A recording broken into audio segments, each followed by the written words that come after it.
एक दानचंद नाम का महाकंजूस आदमी जिसका सिद्धांत था कि चमड़ी जाए पर दमड़ी ना जाए। एक बार पत्नी बोली, इंसान का शरीर मिला है, कुछ तो दान करो। बोला नहीं।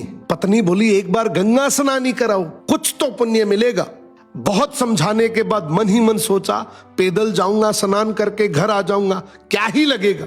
अब वो जैसे ही गंगा में डुबकी लगाने लगा, भगवान ने उसकी परीक्षा लेने के लिए पंडे का रूप धारण करके सामने खड़े हो गए। वो जैसे ही बाहर निकला, भगवान बोले, जजमान की जय हो।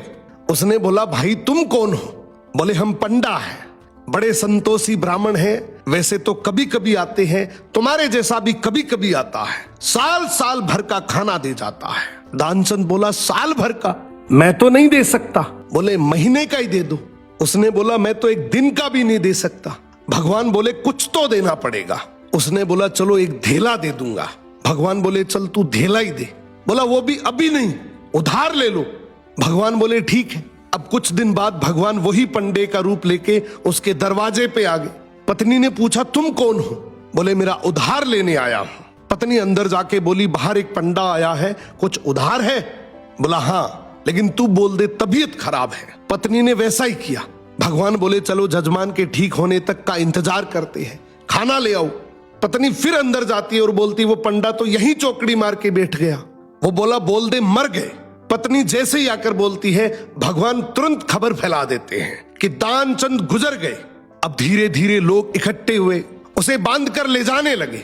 पत्नी बोली, अरे मरे नहीं है। लोग बोले, ये तुम्हारा मोह है।